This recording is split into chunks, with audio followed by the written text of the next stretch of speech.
Hi, everybody. Welcome to the Virtual Information Security Summit 2020.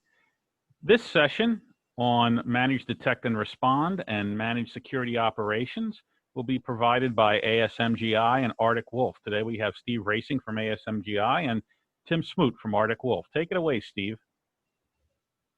Great. Thank you, Paul. And thanks everyone in the audience for picking our session and choosing to share your time with us today.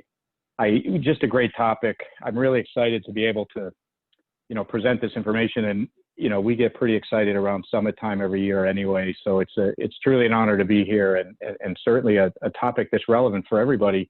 And we'll get into the agenda in a little bit about what we want to talk about today, but it's really about, just offloading it, from all of you and getting to things like that. So joining me today is Tim Smoot. I should start by, first of all, Steve Roesing with ASMGi, President CEO of ASMGi, and Tim Smoot, Senior Engineer from Arctic Wolf, is with me today. And I'm just really excited to have you here, Tim, to share your wisdom, and just really appreciate you being here.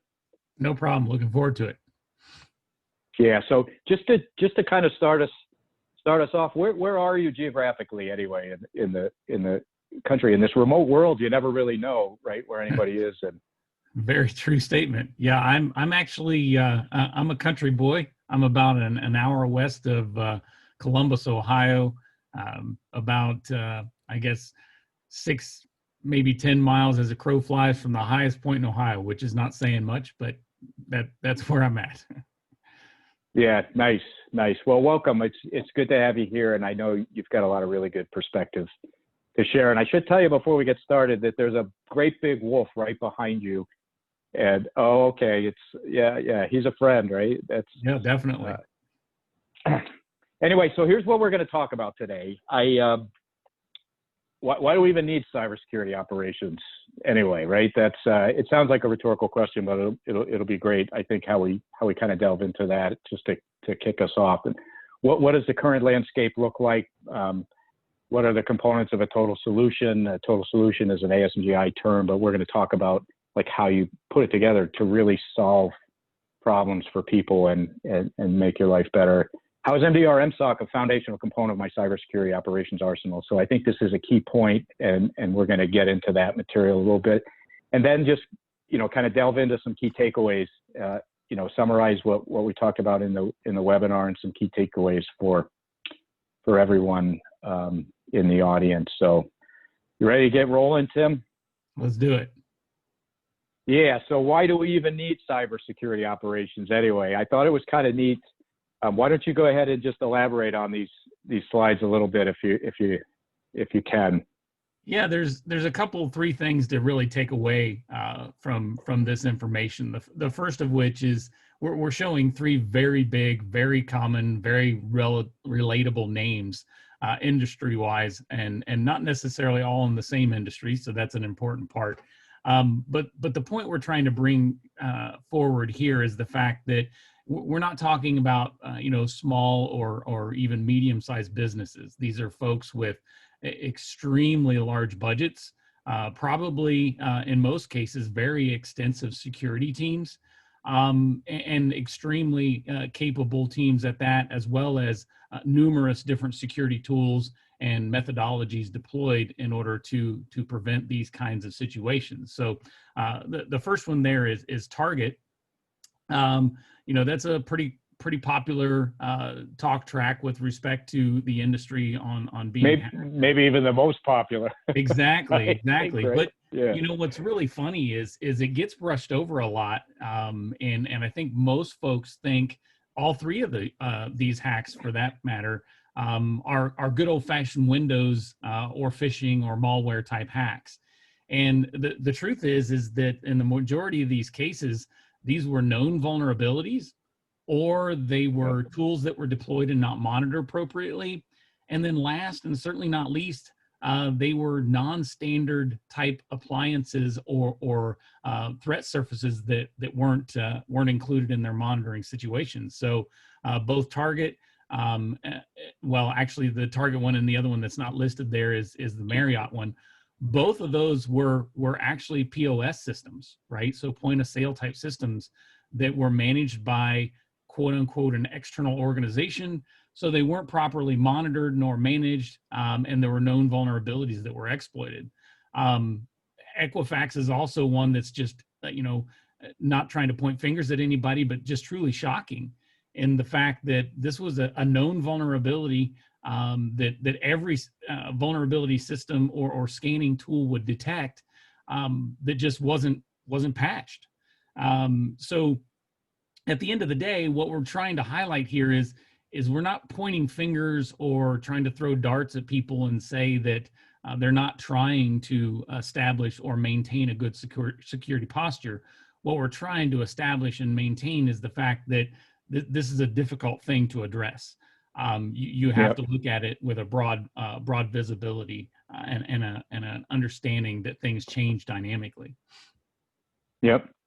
And it is hard. I think that's a key, that's a key point to make in this. It's just hard. And the Equifax, breach really speaks to this. There's, the vulnerability scanner found it, right? So it was already flagged, right? It showed up as a vulnerability, but how many enterprises are in this situation, right? You just don't have the headcount or the resources to really do the patching, right? The remediation and actually get it done every single day. And it's just hard. I think that's a key point. And even if you're a big organization and you should be doing, it seems like you've got a large security budget and you're spending a lot of money and you've got a lot of headcount and all these things, it's still hard, right? To do it right. So this site, I'd like to make this point, and I think it really speaks a lot to what you just mentioned about these breaches, right? But this is we call it the reality of enterprise security, but if you look at, all of the historical breach data, 97% of the breaches, they're at companies who already have all the controls in place, right? They're doing the right things, right? They're aligning with frameworks. And this isn't a dig in any way on the frameworks. I think there's a real place for that. And having that level of guidance, to put controls in place, I think is fantastic. But 97% of the breaches happen even if you do that, right? So and we'll talk a little bit about why that is, but I think it's interesting information. 99% of attacks are known. They're known attacks, right? So even advanced persistent threats, APT groups that get a name, they get a name because they're so they're nation states, quite honestly, right? But I was reading this thing about APT 29, right, and COVID, and it's an interesting time. But their methodology, their primary methodology, is running commercially available scanners, vulnerability scanners, right? They're looking for known vulnerabilities and then leveraging, known exploits on those vulnerabilities, right? So the attack methods that they're using, they're very mature organization, right? They're and sophisticated and all those things, and they're still just looking for the easy way in, right? Somebody who's left the door unlocked. That's 99%. That's a lot, right? That means only 1% is not a known attack, right? So people spend a lot of money and put a lot of emphasis and energy on the zero-day attacks and all those other things. It really only accounts for 1% of the data breaches. 95% of the breaches are due to misconfiguration, in the firewall. And we know that misconfigurations, both of the cloud, of a lot of the devices, can be a reason for that. But what about these guys? Well, there's two different things that I would like to highlight, both in the previous set as well as this set. There's a lot of whitewashing in the security industry, and I know you guys at ASMGi are trying to bring that to the front of folks' minds as well. But as a security industry in its entirety, we suffer from a lot of whitewashing, and what I mean by that is really boiled down to a couple of different things. The first of which is that we see folks like Marriott and Experian and Target and all the rest of those big name ones. They're still in business. Everything seems like it's copacetic. Nobody really feels like they paid any big penalties or any pain or suffering was induced on that. And we all know that that's not true. There was a huge marketing budget. You know, Marriott changed its name to Bonvoy, for crying out loud, to try to leave that name behind, and get out from underneath the reputation issues that were associated with that hack. But at the end of the day, the fact that those organizations are still alive kind of gives people that impression that this isn't as big of a deal as it is. Now, we'll talk a little later about some more statistics that bring that to bear, but there's another part of it that I think is relevant, and these three here bring those topics to light. And the first one there is, the whole security by obscurity thought process, right? I think if we all build a list of organizations that would be targets for hackers, and then we ask everybody in the audience to look at that list and kind of take a pen and mark through all the folks that would be likely to be hacked or never be hacked, or unlikely to be hacked or never be hacked. Jack Daniels would probably be on that list, right? Because they're not somebody that anybody would quote unquote really think had anything of ultimate value outside of a few folks that really like to drink Jack Daniels, getting the recipe or something like that. But at the end of the day, Jack Daniels did get hacked, right? It did fall on top of them. And then the other side of that point is the fact that it doesn't, as you see there, over 1 terabyte of data was stolen, including stuff from their cloud-based assets. So the point to bring to bear on that is the fact that it doesn't matter how big your bandwidth is, it still takes quite a long time to pull 1 terabyte of data across the wire. Right. So there were a lot of tools that were implemented, and there was something that wasn't being monitored for that much data to be extricated from the organization. The one in the middle there, the University of Utah, this was actually their biotech segment of their school there. They paid over $500,000. Well, I guess technically in the news it's $470,000, but we won't get into that. That's what the insurance paid.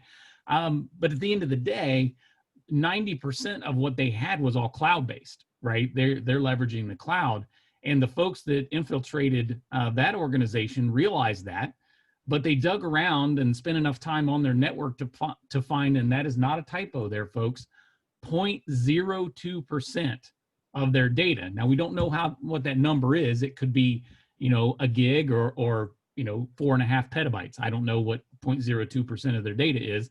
But at the end of the day, the hackers were in there long enough to figure out what was valuable and what they could leverage from an encryption and ransomware standpoint. And it was bad enough and important enough that the university paid, that $500,000 ransom. And then last and certainly not least, and this goes back to that POS discussion I had earlier, a lot of people think that if they have a good EDR, or endpoint detection and response solution, or something that's agent-based on their network, that they're good to go. They're protected, right? I've got a good firewall, I've got good antivirus, and I've got a good endpoint protection solution. There's no way to penetrate me and take advantage of my assets. Honda here in good old Marysville, just literally not too far from my house, they were hacked, and they were down for 3 or 4 days, not because their Windows boxes were exploited, not because a vulnerability in a typical firewall or a switch or a wireless access point or something like that was exploited, but because control systems on their manufacturing line were exploited. So there's a lot to know that isn't necessarily front of most people's minds. So when you're looking at security, you gotta really maintain that broad visibility thought process, and also maintain the knowledge and the understanding that if your data is important to you, then the hackers already know how to get paid for it. Your data may not be valuable to anybody else, but it is valuable to you. And if it's valuable to you, then they don't have to worry about extricating data. They don't worry about advertising it. They don't have to try to sell it to somebody else. They just sell it back to you. And sometimes we have to, kind of bring that to bear, which is difficult in some people's minds. Yep. Yeah. And again, I think, I think these examples, they highlight just so many things, right? We could probably spend a whole discussion just with this one slide without moving off it. But, from a control system standpoint, what I take away from that is like IoT and IIoT, the amount of data and devices that are creating data, I'll say, endpoints, is just increasing at such a rapid pace. 5G technology, we don't cover any of that in this presentation, by the way, but there's all of this stuff that's creating data and connecting to your network, and people are starting to leverage that as an attack surface, right? And it's critical that people understand, to your point, Tim, that it's not an endpoint that you can put an agent on, right? So if it has to have an agent on it, it's not protected that way. I think the common denominator that really spoke to me from these examples is the amount of time. If you give an attacker any time at all to find your valuable data, to navigate through your network, to exfiltrate data, regardless of how much bandwidth you have, it takes time, right? That's a very true statement. So the more time they have, the more damage they can do. That's the reality of it. The average, so this it's mind-blowing if you think about this information, but the Pwnimon and IBM, every single year they do this, this data breach study, right? In 2019, the average amount of time, right, is 206 days to detect an intruder on your network. 206 days. That's almost 7 months that an intruder is on a lot of networks before they're detected. It's mind-blowing when you think about it in those cases. And then, this study goes on to say that, the average amount of time, it takes an additional 73 days for cleanup from all that mess, right? So the total time is, 279 days or whatever. It's almost 9 months. It's more than 9 months, right? 9 months of time. It's mind-boggling when you think about that. But I think the slides that you just showed, what they tell us is that if you give an attacker time on your network, your costs are going to go through the roof, right? The more time they have, the more damage they can do. So I want to talk a little bit about the nature of the environment around security and these kind of things. And one of the things that we always kind of zero in on is what problem we are trying to solve anyway, because there's so much going on. And I think just from that perspective, Tim, what do you think? Can you even read that? Well, the first thing I'll point out is this is not a slide that was built by you guys. It wasn't built by Arctic Wolf. This is very easy to find out there at CyberArk out on the internet. But the highlights here that really are kind of that shake you to wake you type talk track is, look, there's no shortage of great security tools out there. There are tons and tons of them. The last count, I think, was like 3,316.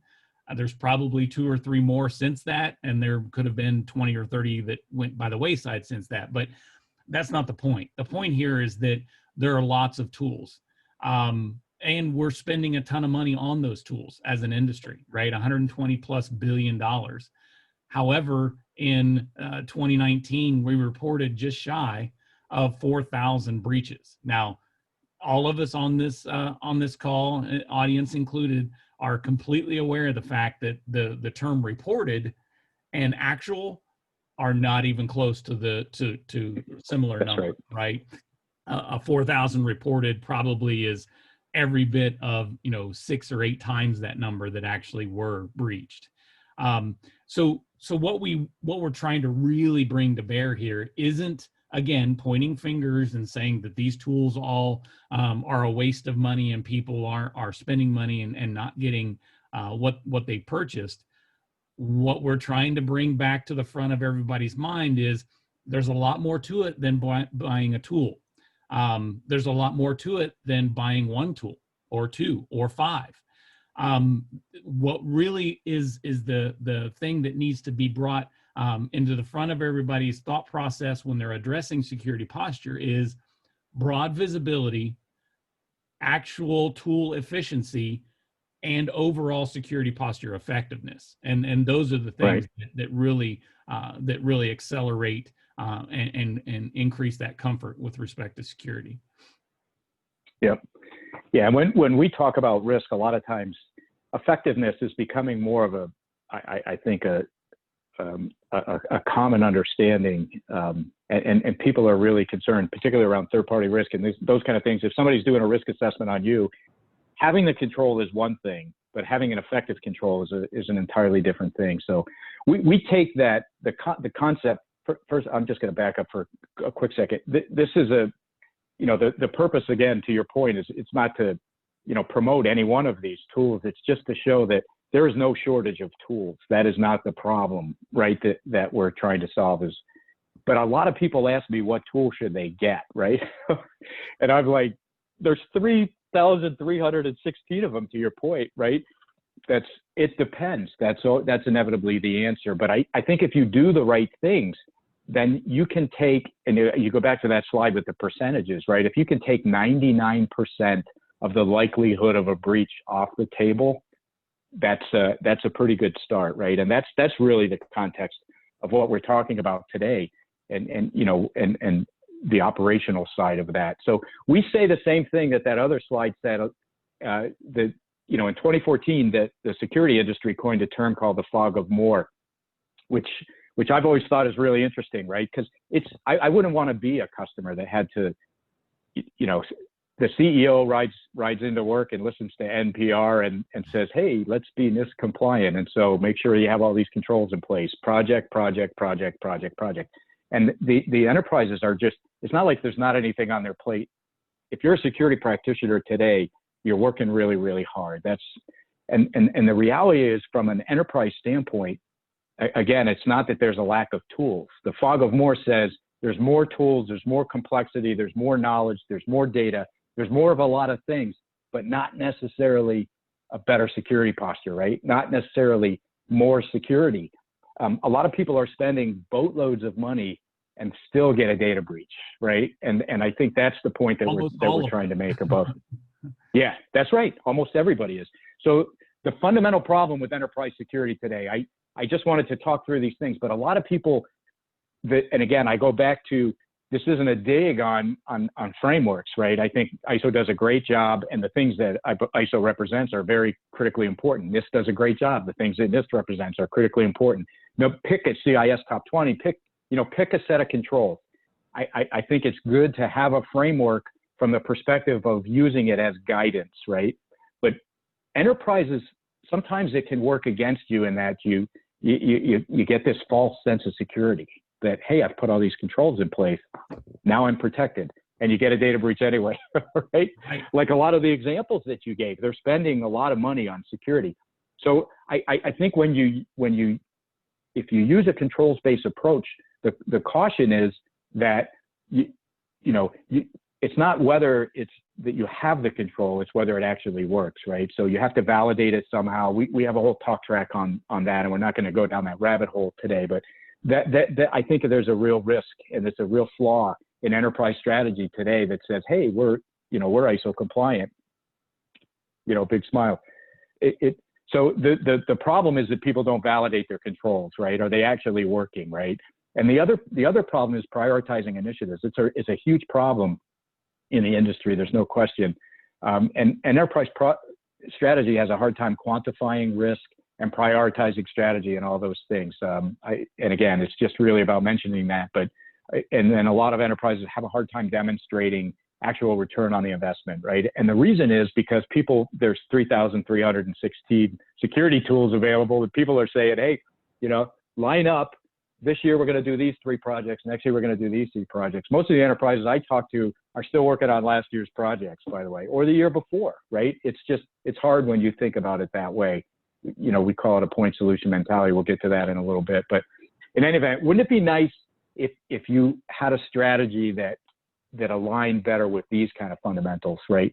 How about the money that you already invested, leveraging that, right? How do you make use of, you spent all this money, how do you actually get something for it? Minimizing your exposure, right? What if your strategy was based on, minimizing your exposure? And again, this isn't a dig on enterprises. everybody's trying to do the right thing, and there are a lot of people telling them, hey, buy this and you're good, right? That's, you talk about EDR. And again, this isn't a dig on EDRs. They're very good at protecting endpoints, but it only works if you can put an agent on the endpoint, right? That's what about everything else? And you have to be able to meet compliance requirements. We get that. You have to be able to prioritize initiatives, and then rationalizing expense. And this, I think, is a key in the enterprise. Like, wouldn't it be cool if you could, when you're talking to the CFO or the board or the executive team or whatever, what if you could rationalize all the money that's going to be spent on security by demonstrating an actual return? So this is kind of where I'd like to help people get to this point, right? And a lot of people I talk to are like, yeah, that's great. I agree with everything, but it would never work at my organization because, we're, sweat's dripping off our eyebrows, and, we got more on our plate, and we're still working on last year's initiatives and all these things. What I'm saying is sometimes you have to slow down to speed up, right? So if you stop for a second and make sure that you got the basics covered, the blocking and tackling, the fundamentals, and then the rest of the stuff to fall in place. So you talk about, Tim, I'm just going to kind of let you go off on this a little bit, because I like, how you really position the proactive and reactive and active components of a solution. So why don't you explain to us what that means? Yeah, and there's a lot to be said about folks that have kind of done a little bit of research. They've reached out to different professionals, and they've read a lot on LinkedIn or the internet or whatever, and they've started to try to stitch the pieces together. Right? They're trying to make a real step forward. And a lot of times, going back to that slide with all those different tools, the reality is that your comment about fog of more couldn't be any more accurate if you tried. It's not as difficult in the infrastructure industry, right? There's probably 100 different firewall vendors and 100 different switch vendors, but by and large, there's 3 or 4 that people buy, right? And there's any number of reasons why those are picked. When we talk about the security side of the coin, it's a little bit more diverse, and it's not that we're doing things inappropriately. It's that a lot of those security tools are focusing on different aspects of security, and the labels that they're applied, that are applied to them from a market side of the coin, make it difficult to delineate between them.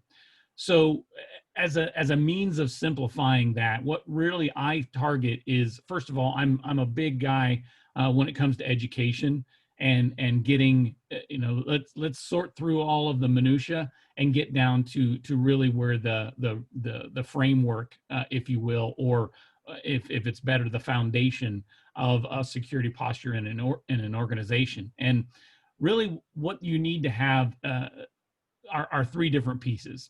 The first of which is, and these are not necessarily in an importance order because they're all equally important. The first one I'll bring up is proactive, right? When we talk about proactive security, the truth of the matter is we know a lot. It doesn't matter whether we're talking about the Windows platform or the firewall aspect, or VPN connections, or endpoints, or protocols, or any of that kind of stuff. There's a lot of information that we know with respect to known breaches and vulnerabilities and issues. Why not leverage that information, consolidate it, and make sure that your organization is automatically, without question, protected from those things that everybody knows about? That's the easiest one. There's lots of tools that do that. There's a fair amount of them that are free, that are literally rated up in the top level of actual consideration in the market. Next would be the reactive side of the coin. And that one's probably where we get lost in the weeds the most. And what I mean by that is, there's a lot of assumptions, which we've mentioned multiple times, that if I put all these pieces and parts in place, I'm protected. And the truth is if a human being built it, then a human being can break it. There's no way around it. We have customers that ask us every day, hey, If we put in blah, blah, blah tool, does that mean we'll never be hacked? And the answer to that question is no, it does not mean that. You mentioned earlier that a lot of the hacks that are out there are known hacks. You know, what is it, 97% of them. That other 3% is stuff we've never seen before. It's stuff that is being generated today, tomorrow, and the day after, right? So we need to understand that security is not a destination, it's a journey. The bad guys are going to continue to evolve as our tools continue to evolve. The indicators of compromise and the things that differentiate good traffic from bad traffic, and that really knowledgeable visibility is really how we protect ourselves when those things make it through those tool sets. And that leads completely into, and maybe even a component of, the active side of the coin. You know, there's no way, no how that we can say, you know what, I'm protected 8 to 5. I'm going to go home, and the hackers they're going to punch out as well, and I'm good to go until 8 o'clock tomorrow morning. That doesn't work that way, right? These guys, not only do they not punch a clock, 99.9% of the time they're leveraging a bot net that they have access or paid a little bit of money for access to, and they just launch random attacks to every place, and they come back the next day and they start raking in their money. There's no effort, there's no time. You know, there definitely are those nation states that you're talking about, and a few other organizations that are building custom tools and targeting specific industries and for specific reasons. But that's not the majority. That is a very small minority. So understanding those three elements, the proactive, the reactive, and the active, are really the best way to start. Don't talk about acronyms or vendors or tool names or functionalities. Yep. Think about it in those three concepts, and you've started out in the right place. Yep. So yeah, and I think you talked about some of these things, but if you map that to like how to get things done and what types of things would fall into each of these categories, do you want to just touch on that real quick? Yeah, very simple, very easy. On the proactive side, that's going to be a risk tool. Sometimes it's referenced as a managed risk. It could be like an IPS, intrusion prevention, right? So proactive, prevention is a proactive word. On the reactive side, that's going to be your managed detection and response. Again, endpoint detection and response is also a reactive, could be a little bit proactive as well, depending upon the vendor. Again, that graying of the lines is definitely happening in the industry. IDS, intrusion detection. Again, detection is a reactive approach. And then on the active side, there's the people part, which is the most important part, even though I listed it secondarily in the paragraph there. But things like a SIM and a multi-factor authentication type tool, DLP, the list goes on and on. But again, if you look at those tools and those three segments, then it starts to be a little less daunting. Yep. You know, when you start trying to build that security posture. Yep. Yeah, and what I like about this model is like you find a place to put different categories of solutions into, like the SIM, and that's a great thing to talk about as it relates to MDR and managed SOC, right? Because, you know, first there were no SIMs, and so you had sources of these log files in all of these independent incremental locations, and everybody had to, you know, look at the Windows logs, right? Which can be very, very daunting. And then SIMs came along, and the problem that they solved was a central place to put everything. And then, so they would aggregate all of that data. That was one of the primary drivers for SIM technology, right? Was log aggregation, but also being able to correlate events, which I think is huge. But the problem with that is there's so much data. And even if events are correlated, you don't know if they're false positives, if they actually mean something.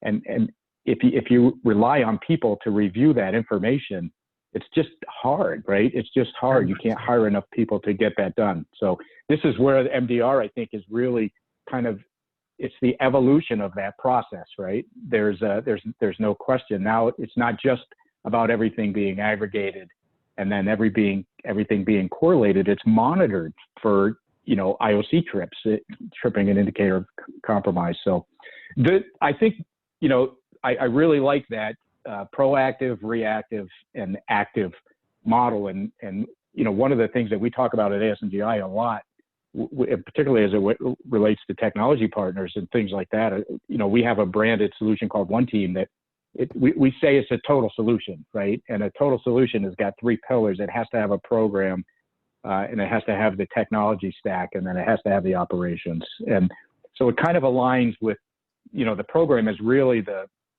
strategic side of it, right? So you could say that that's the proactive piece, and the operations and the technology, they work together to create the reactive part, but certainly the operations are the active part, right?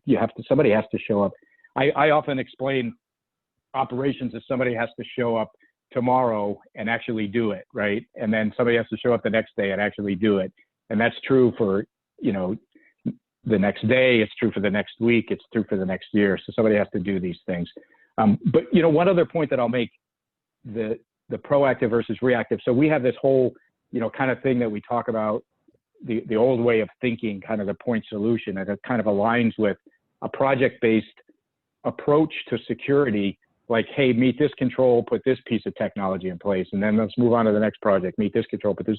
So it's a little bit fragmented, but it's very reactive in the sense that even if you're trying to be proactive about, like, being ISO 27001 compliant or whatever the case may be, it's reactive in that you just step through a series of controls and each one is an initiative or whatever, versus a proactive kind of holistic way of looking at things. But so it'd be very easy to say that doesn't align really with your reactive and proactive.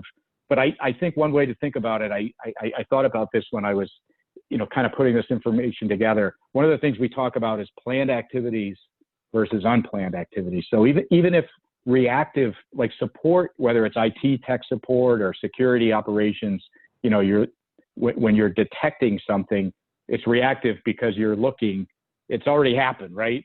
MDR, when you detect the attacker is already on your network, right? If there's lateral movement, if that's the indication of compromise or whatever. But anyway, net is planned versus unplanned activities is one way to think about it. Even if you have reaction-based tasks that are a huge part of your, if you're a part of a help desk or a SOC, for example, potentially reaction could be a big part of your day, right? But just know that, right? Just if you know that 20% of your time or 40% of your time or 80% of your time is spent doing reactionary tests, just make sure you allocate, when you build an operating model to accomplish something, make sure you allocate enough time for that, right? And now it's no longer an unplanned activity, it's a planned activity. And I think that's a huge differentiator as well.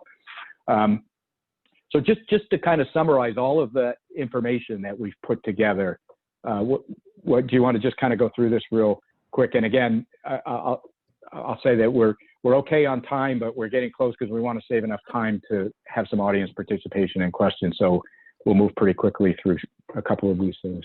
Yeah, this one really is simplistic in the verbiage. We've already talked about the vendors and the breaches and stuff.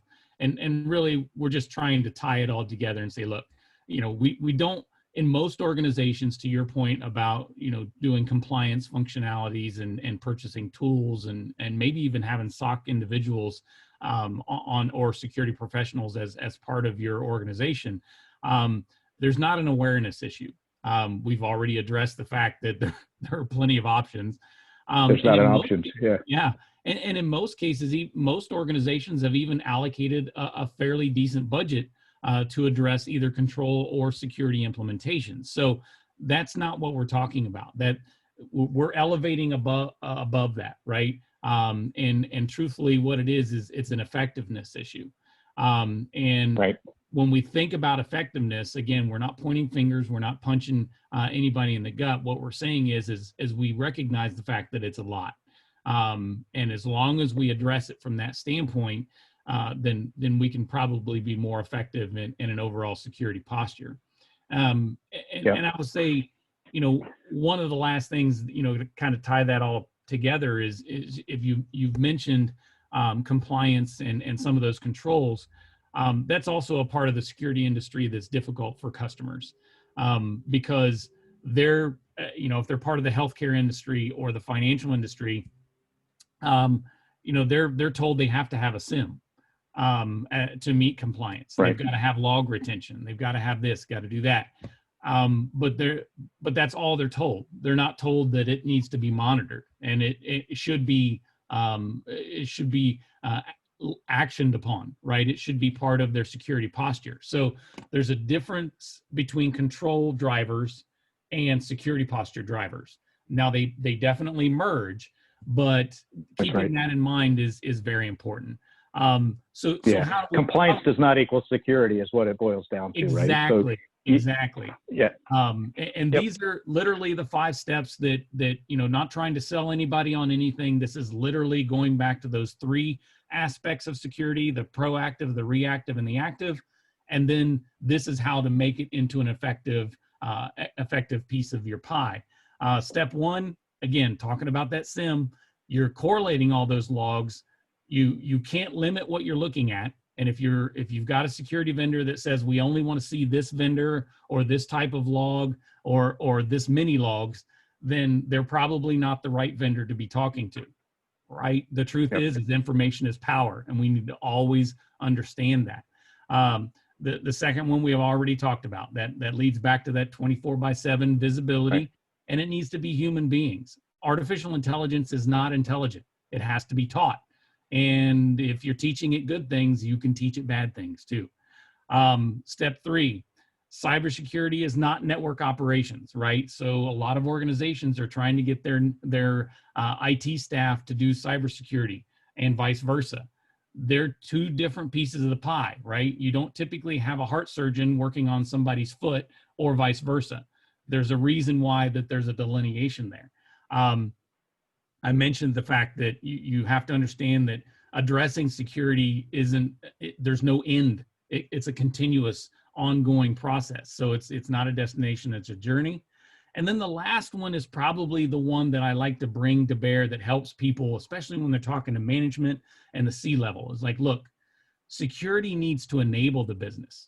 It needs to extend the business. It needs to help the business evolve. It needs to allow the business to address new customer bases or lock in better relationships with vendors and partners.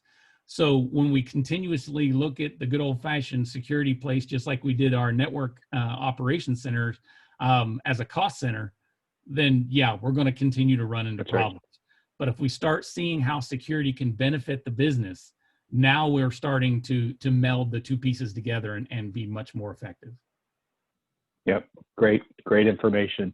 So I just wanted to talk about, and I think we started to get into it here when we talk about like how to become more effective at cyber.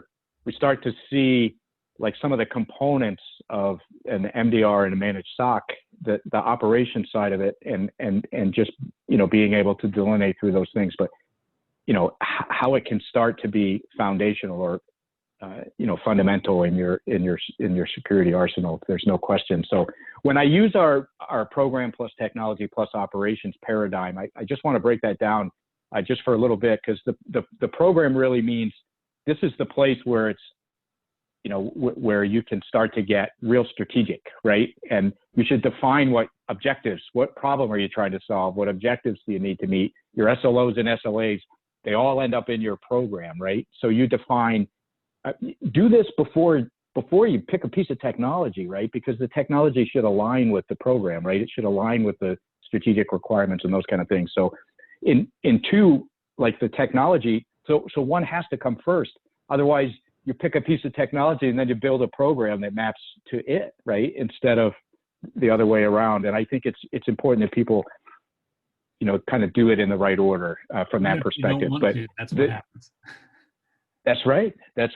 So the technology stack, the advice I have is that the technology should align with the requirements, right? The program. So do the program first, then pick the technology, and then build an operating model that takes advantage. It leverages those things, right? But I always use vulnerability management as an example.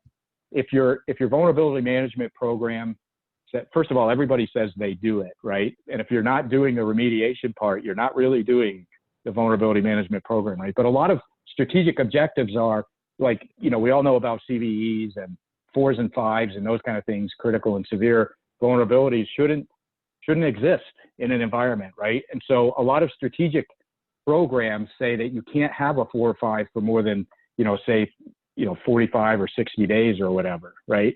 And then, people are doing scans quarterly. And what I always say is that it's impossible to meet that strategic objective if you're only doing quarterly scans. You have to do it. And it's hard monthly, right? Because you can't just find a vulnerability and then the next day remediate it. So a lot of times you have to find a window, a maintenance window, and all these various different things, right? So find the vulnerability, and maybe you have to do weekly or continuous scanning like you can do with a platform. If you're feeding all of this information to a central place, then you're continuously looking for vulnerabilities. And when a new vulnerability shows up, boom, you throw a flag, right? So you know about it right away. Then you can do something about it. You can act on it. But this is the operating model. So build the operating model to actually do those things. And from an MDR MSOC place, it's got to include the, detect and respond. So you have to do threat intelligence if you want to have an MDR solution, right?